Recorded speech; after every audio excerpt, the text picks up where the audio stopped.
how can you be more human in a digital world?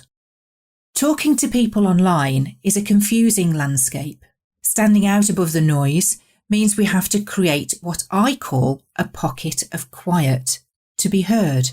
Stay tuned for this special episode where we talk more about account-based marketing and business growth. A conversation with Sudhir Kumar that will benefit anyone who is starting the journey of new contact or needs to get back on track, as we're making conversations about social selling count. Well, what's new, Wendy Woo? I always love it when you ask me that. Well, a top secret opportunity for a very special conversation is being planned. This plays perfectly into my skill set of planning what to cover in the conversation to make it count. More to come soon. Be sure to follow the hashtag Diary of the Conversation Queen.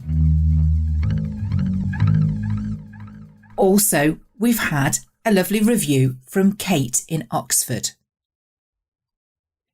She was listening to an episode and here's what she had to say. Wow, I so learned something new. Wendy, this episode gets a gold star for value. So many tips and tricks for grabbing people's attention. Bryn seems to explain everything in very few words. It's like each word is gold. Your podcast is just getting better and better.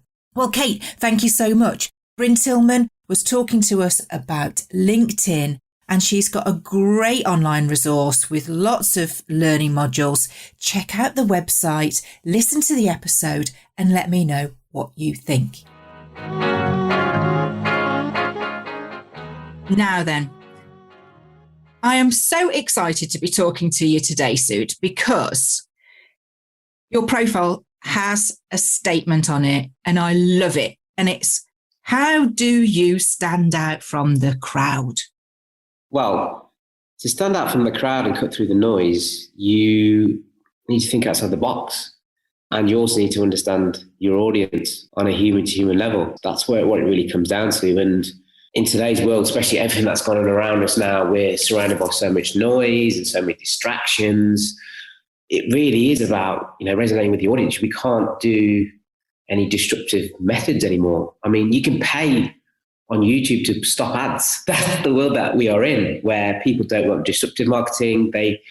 We're very valuable with our time and where we spend our time on our favorite sort of social channels, consuming specific content. It's really down to us as professionals and as businesses to understand our audience and resonate and communicate with them on a one-to-one level where they actually feel that we understand them. That's going to make you stand out. And then thinking outside the box is, well, how do you communicate with these people to excite them, to educate them, to entertain them, to get that engagement? The things that I would definitely recommend to people when it comes to trying to stand out and cut through the noise, because we've got so much noise. There is too many distractions. And I've heard this phrase recently, and it's stop the scroll. That would be nice. Yeah. And it's how do you do that, isn't it? And sometimes it's like the snowball. You've got to start and compact the snow and just get it into that shape so that it's recognizable as something like a snowball. Then it can gain momentum, can't it? As more and more people identify with that content. Well, that's what it's about. I mean, if we just look at our own LinkedIn feeds, we can scroll, but what is it that actually stands out? Well, it's going to be something that's resonating with you. And then that really goes back to the type of network that you have on LinkedIn. Who are you connecting with? Is it anyone? Is it specific individuals? Because the more you connect with people that you are relevant to you, that are of interest to you, that you think you can do work with, or potentially they can give you services, that's where you're going to get the opportunity. Trying to stand out is, what is it going to be? Is it going to be a bold statement? Is it going to be a funky video? Is it going to be a TikTok thing, which people are going nuts for? It's always that, what's that next thing that's going to, really capture people's attention? And especially as it's all online now. I mean, what I'm missing at the moment is print. I love direct mail. I think it's such a great marketing touch point. It's tangible, it's personalized, you can get it. The fact that now that the majority of people are working from home, we don't know if they're in the office, it's sort of taken that emphasis away from direct mail. So it's like, okay, which digital is the way to go. How do we replicate those human-to-human interactions online now? So, that's when we need to start thinking outside the box and trying to be, a bit more creative. What's your prediction then, Sud? Because I understand completely. I've been working with a couple of campaigns. One's my own, one's a client's, and we've done some direct mail. And people are fluid these days, which I think is a great word. Love that word. They're in the office, then they're not. Then they're back in the office, then they're not. I think these tactics of a moving target that clients is here to stay. They've evolved to a more dynamic target, haven't they? Yeah. It's true. The buyer, we've all evolved as human beings, and the buying process has completely evolved as well. Yes, there is more opportunity to get in touch with an individual because we all carry phones now, which are all connected with one another. But it's like you said, it's finding that sweet spot. And that really comes down to, how many touch points are you seriously going to do?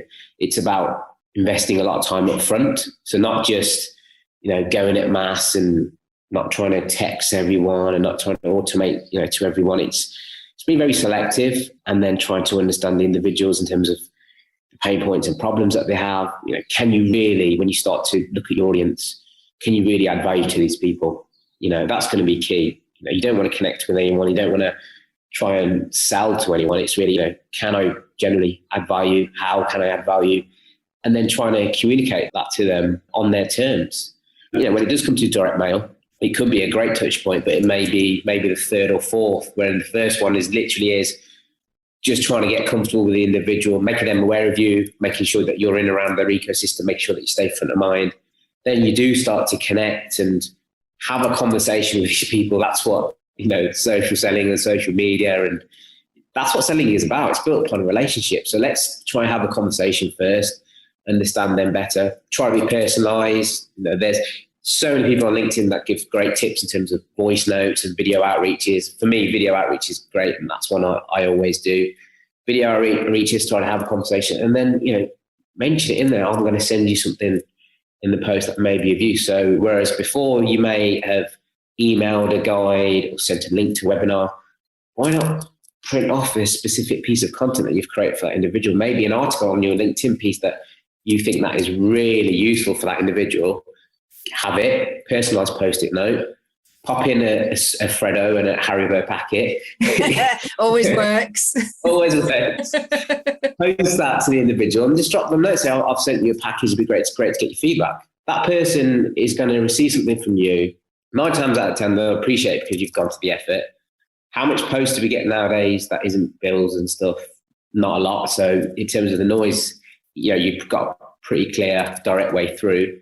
And then, you've sent them something. So I'm more than confident you'll get a response. And again, just those little touch points that help in terms of having a conversation. And all the way through, you've just been trying to understand them and add value to the world. You haven't at any point tried to sell to them, because you can't sell to an individual until you understand them. It's a conversation that I have a lot where people say, how are you going to improve my sales, Wendy? Well, actually, that's not my job. My job is to help you start the conversation so that you have better clients, because you understand them, you know where they are, what they would need to achieve, and you will be there and helping them along the way. That's all we can do, isn't it? So it's the same process. But I love that tip of printing an article off and putting a post-it note on.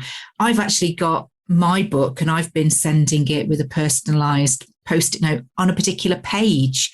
So I've looked at, their profiles, their content, what it is that they're saying.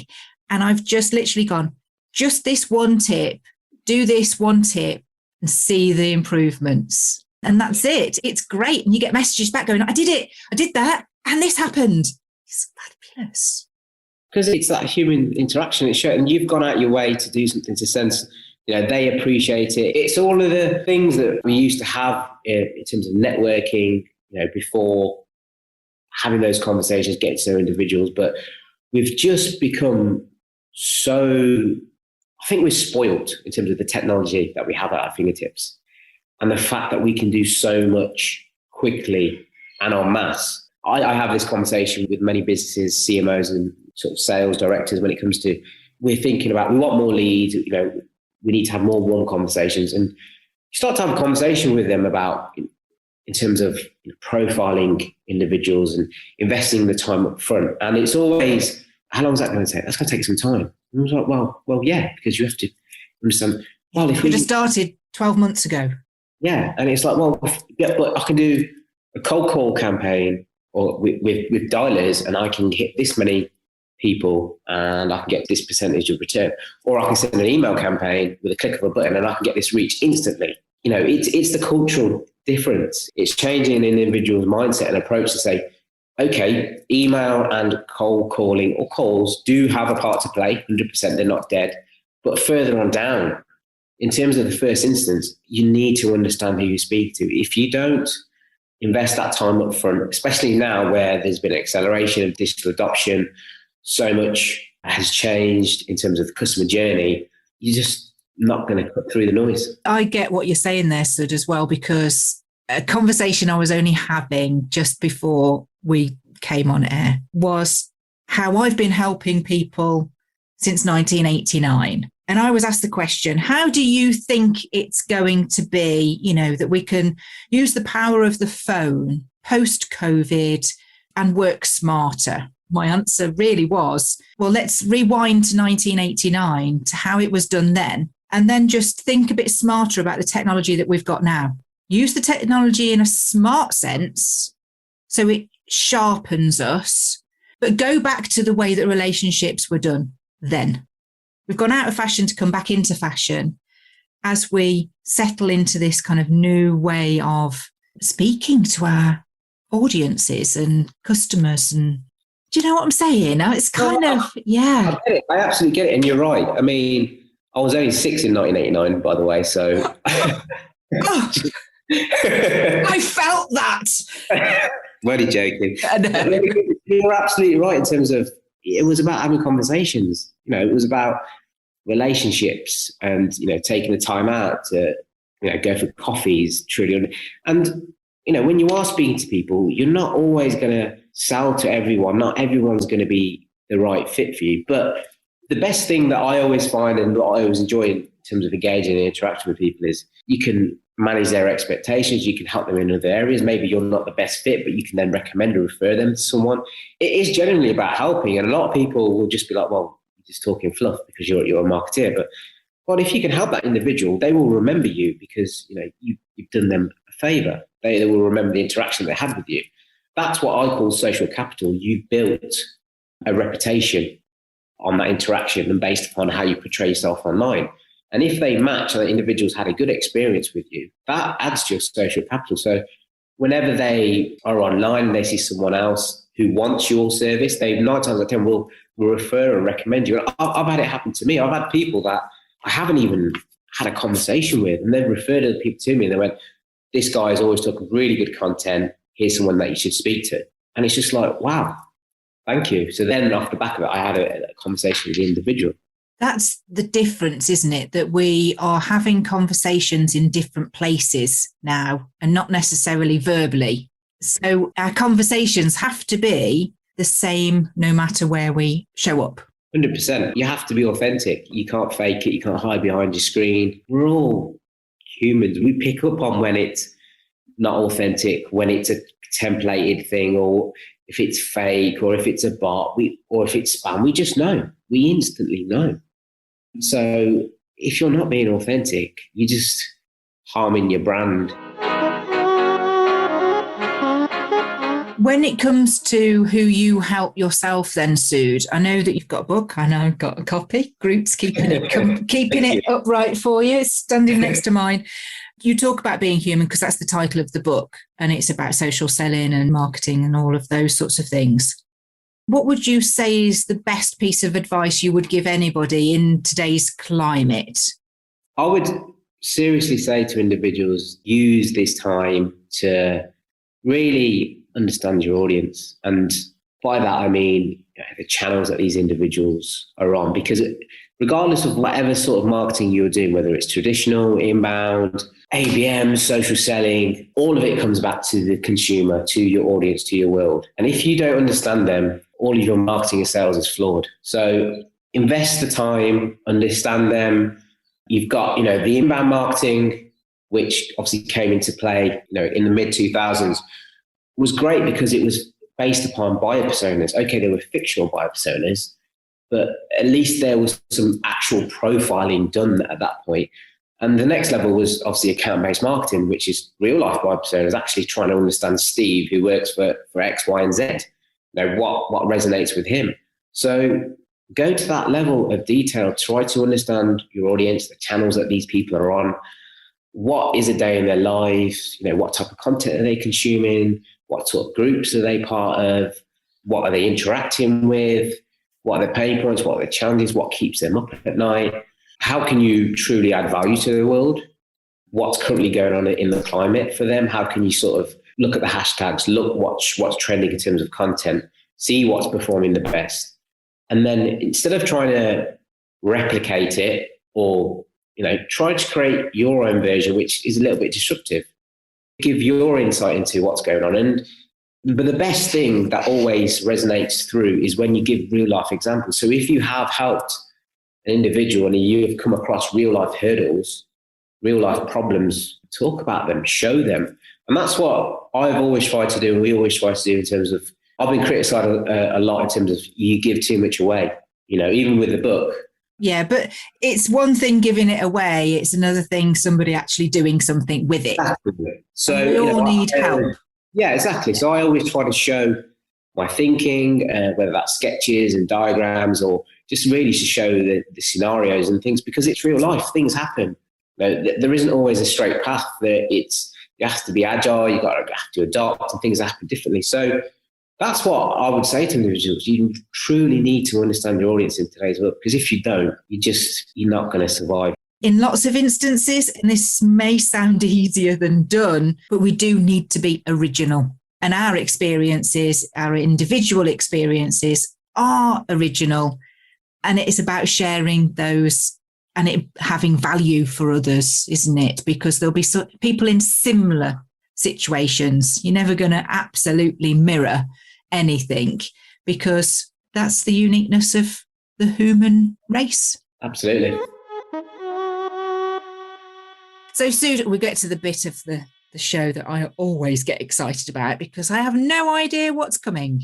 I ask guests to think about a conversation that created a turning point and what happened next. So over to you to share with us, if you don't mind. Okay, so my story is really about self-confidence, self-awareness, and really self-development, which has sort of been a journey for me. So I've always been passionate about marketing. It's just always been with me, always been, a hard worker in terms of going the extra mile and trying my best. I was always the, A for effort kind of individual. And I just came to a point in my career and my personal life where I felt really let down in terms of where I was working currently, where I enjoyed it. I really thrived there. I enjoyed the people around me.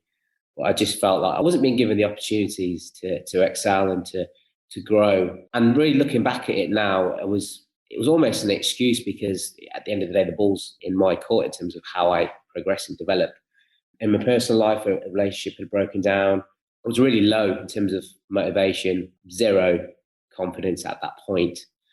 And a friend of mine recommended The Secret to me. So I read it, and then I also listened to the audiobook as well. And I just went off on an absolute journey in terms of, my mindset, how I should be thinking, having that self-confidence, starting my day correctly with, affirmations and gratitude, and planning my day and using my time more efficiently in terms of my self-development. So I've always been one to get up early and go to the gym at 6 o'clock. I started to get up at 5, which is bonkers, but 5 o'clock, and I would do my morning affirmations. I've got a vision board, which I use to focus on my personal goals and my career goals as well. When I'm in the car, I don't listen to the radio or anything like that. I've got either affirmations or positive podcasts or talks on, or listen to audiobooks. I exercise, and then I come into work bouncing, absolutely bouncing. I'm full of energy. My sleep's fantastic. And literally, I just went from not really reading that much to reading or listening to 1 or 2 books a week. And I just went off on a journey from listening to, obviously, Law of Attraction, and then some stuff from Dale Carnegie and Zig Ziglar, Robin Sharma, who's fantastic. And I just started to grow as an individual. My confidence started to grow, investing more time in myself. And I wasn't worried about, any sort of politics or sort of growth in terms of the workspace, because for me, my mindset was then, and it still is, just give it your best, do your best. And that's all that you can ask for. And if it's acceptable and someone appreciates that and they see the value in you, they will support you and help you grow. And if they don't, that's fine. You can look elsewhere. And I just went off on that journey. And then that's when, almost 5 years ago, I came here. And that period of growth, I went from, again, lacking in confidence in terms of my presentations and not really doing much, to doing vlogs, doing presentations, doing public speaking, coming here and then spending the time with James, who's CEO, who even encouraged me even more. Just do it. Just get it done. You can do this. You can do that. And I haven't looked back since. And I think I'm a totally different person. Things that were used to daunt me before, like presentations, now are just very simple and very easy. And even writing the book, it was on the vision board. And then 2019, it was Boxing Day. I went, yeah, okay, that's one we're going to go for, and that's one we're going to tick off. Yeah. That conversation with a friend just triggered a chain reaction with you.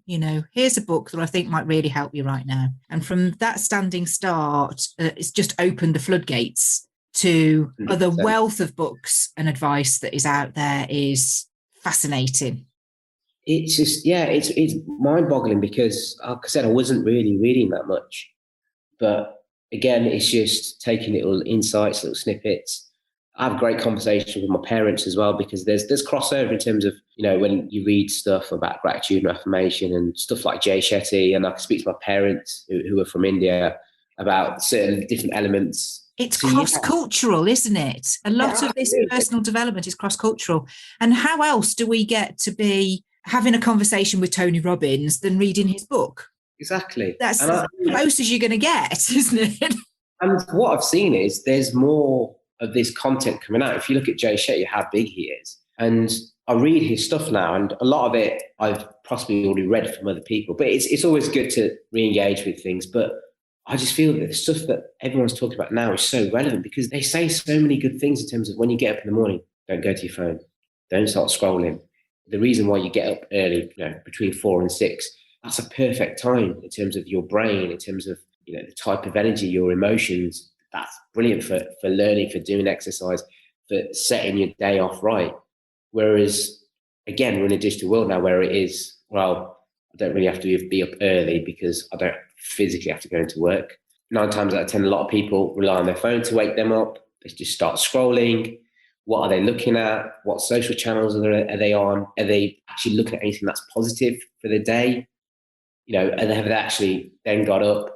How much exercise are they going to do? And exercise could be anything. It could be a walk.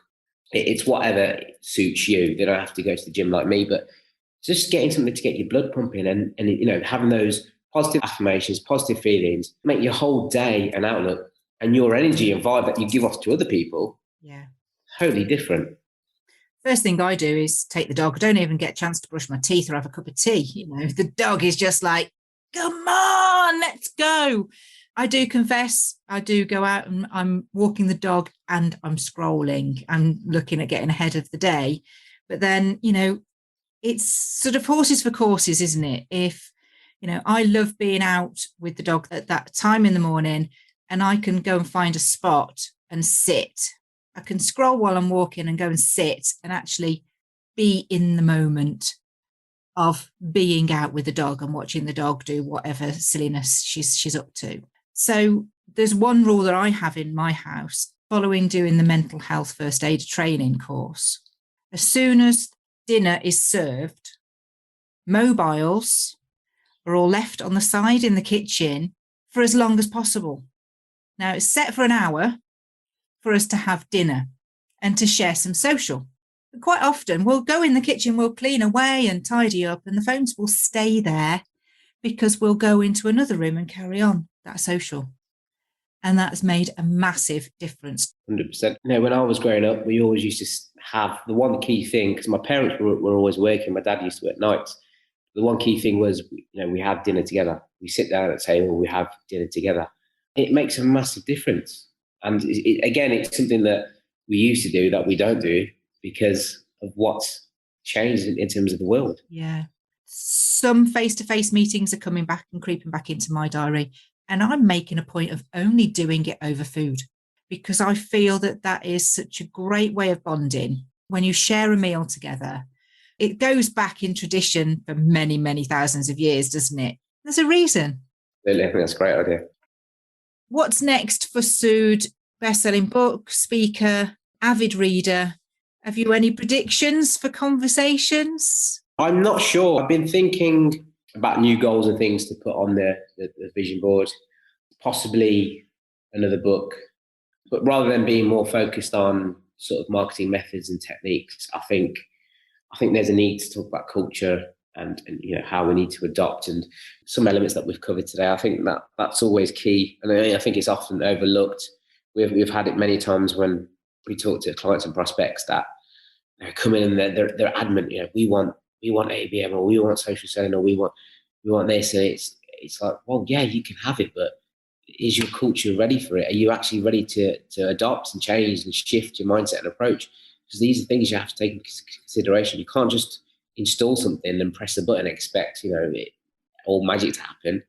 Everybody has to be invested, don't they? Exactly. And I think there's a lot that can be learned from business culture. So I think that's one thing I could possibly do. Just go write it, please. Well, I've started to make notes in my journal, because that's how the first book came across. Is I always try to take the time whenever I have any ideas or thoughts or moments just to jot them down. Well, I'm always encouraging listeners to carry the conversation on after the show.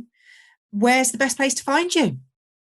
LinkedIn. I'm always active on LinkedIn. So if you search for me, Sudhir Kumar or Sudhir Kumar Origin, I shall appear, no doubt. Like the genie. Yeah. Just connect with me or send me a message, and I'm more than happy to interact with individuals.